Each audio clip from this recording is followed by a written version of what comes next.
China is one of the largest countries in the world, and it's broken up into many different administrative divisions, one of them being autonomous regions. China has 5: Inner Mongolia, Ningxia, Guangxi, Xinjiang, and Tibet.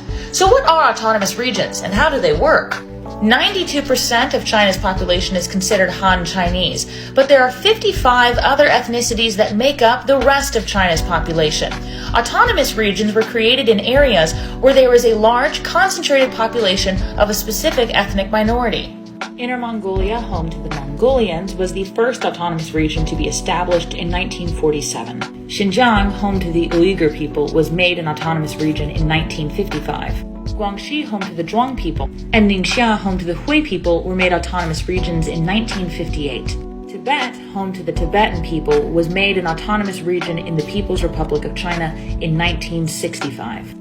Much like provinces, autonomous regions have their own local government, but according to Chapter 3, Section 6 of China's Constitution, autonomous regions are able to formulate self-governing policies based upon the economic, cultural, and political conditions of the ethnic minority in the region.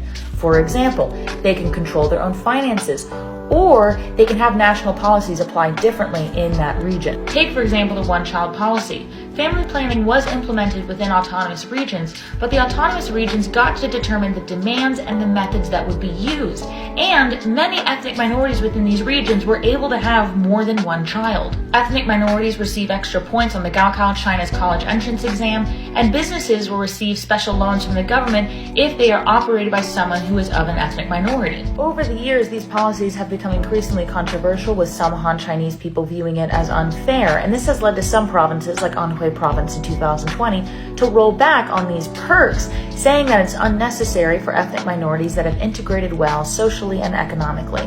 Now, just because a place is an autonomous region doesn't necessarily mean its ethnic group is going to make up the majority. In fact, in most of the autonomous regions, Han Chinese people make up the majority of the population.